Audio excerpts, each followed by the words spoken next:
Hey guys, I'm Nate Hill. I'm a professional Fortnite player for FaZe Clan. I want to welcome you to the training room, and today I'm going to show you how to stay cool under high pressure situations in Fortnite.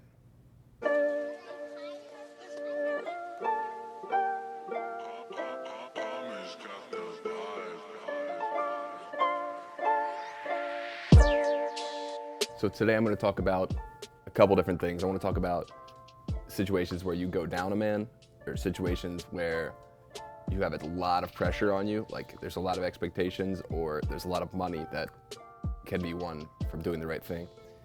In a game like Fortnite, there's a lot of RNG, which basically means random number generator, but we use it as a term to define luck and randomness throughout the game, such as bus paths, such as zones closing, and such as even the loot that you land on.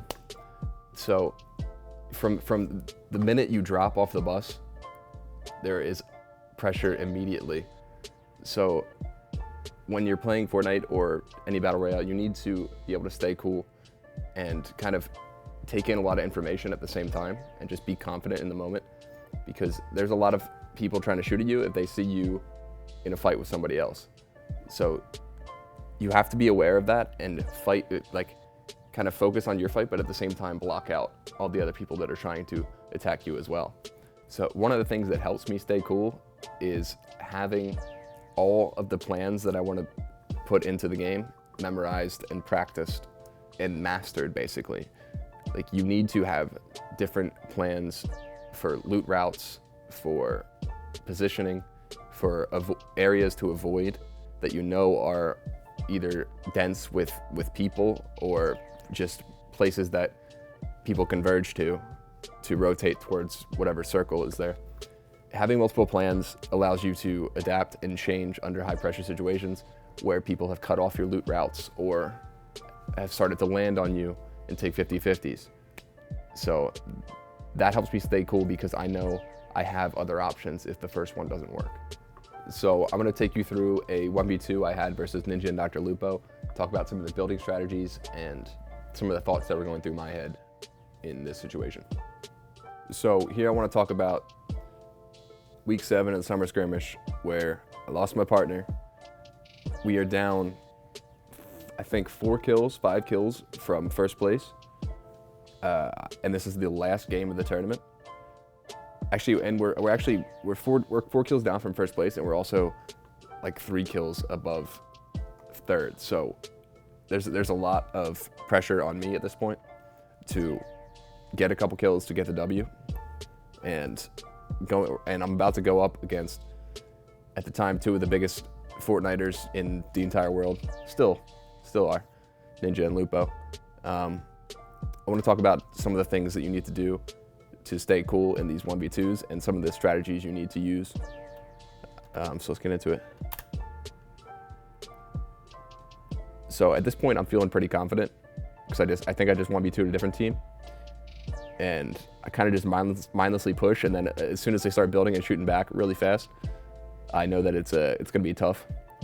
But right here, I start to get sprayed really hard. So I think the best thing to do is just kind of spam build and try to get your way out and reset the fight a little bit. I laid some traps down to confuse them and kind of push them back a little bit. And basically, I was just looking for an opportunity where hopefully a different team would start to third party them. Like we just saw, somebody started to shoot a thermal at me. And right there, I just tried to edit and try to see where they were, because I kind of lost them in all that mess with the spray and the storm on my back. This little cone trick. So right there, I see that somebody throws a stink, and this was kind of the moment I was looking for. Like, I had a lot of pressure on me at the beginning of this fight, but now that one of their players just got either smoke screened or is taking damage from that stink, it's basically a 1v1 until that guy gets out of that position. So at this moment, I'm trying to figure out where the other guy is, and I think I find him right here. Try to get him, he turns around a little bit. He's got his wall open, so I just try to get up. And the main thing is to try to get high ground, shoot a rocket at him. And then, again, a little bit of spam building, but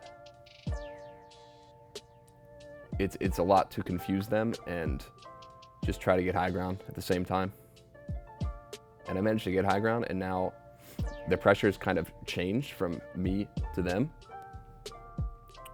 And now it's just about like finding them, because the storm is closing in right as I start to jump down. And then finally I find a little edit that they made a mistake. Sneak a little rocket in there, and then work my way down just to try to finish the kills. He makes a window edit, and yeah, fight's over. A lot of people might panic in a 1v2 like that, but I've played so much Fortnite and know my skill level that you just gotta kind of believe that you can do pretty much anything, you know?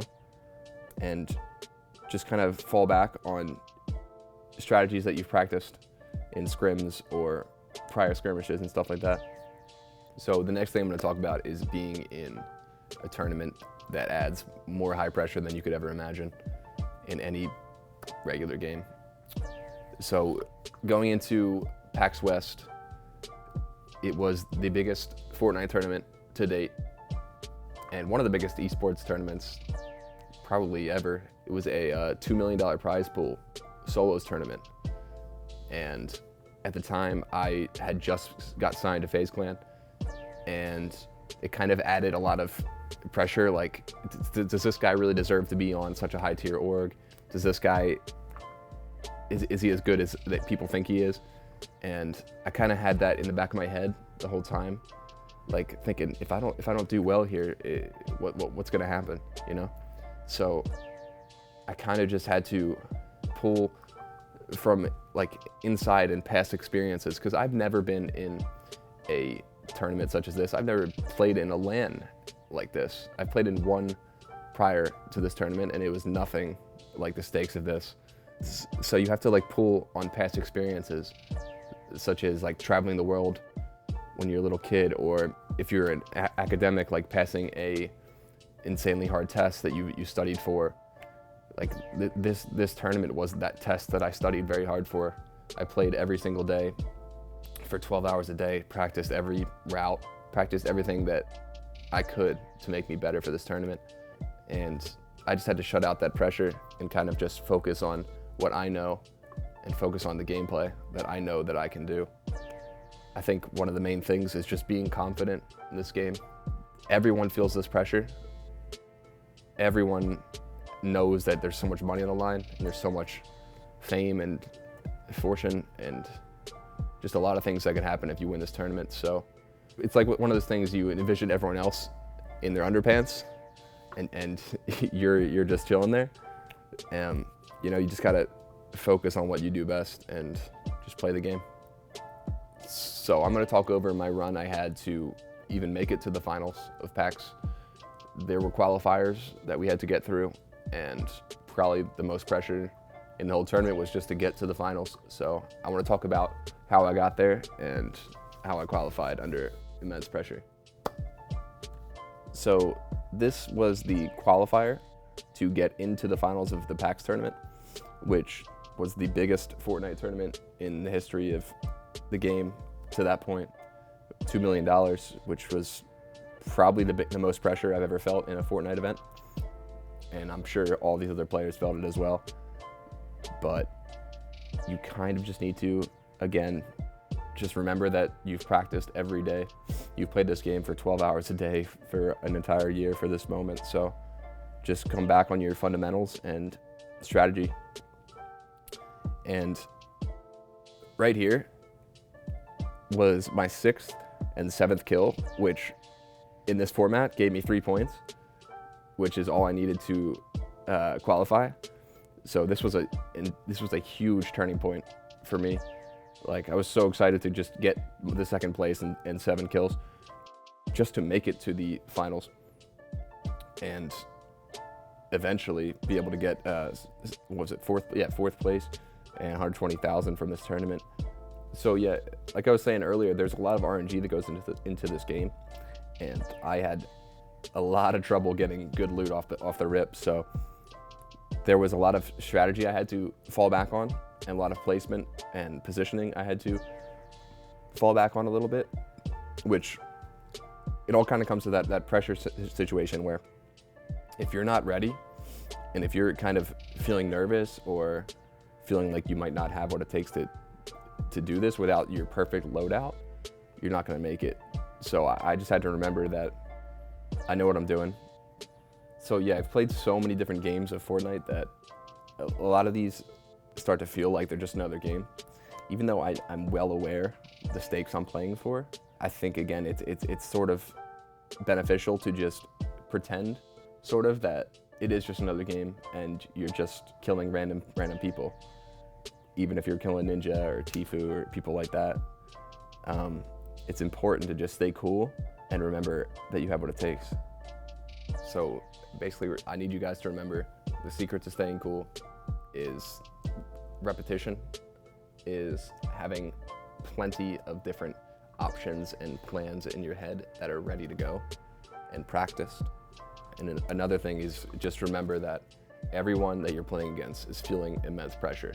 So if you're the one person that can get rid of that and just remember you're playing a regular game, your chances of winning go up immensely.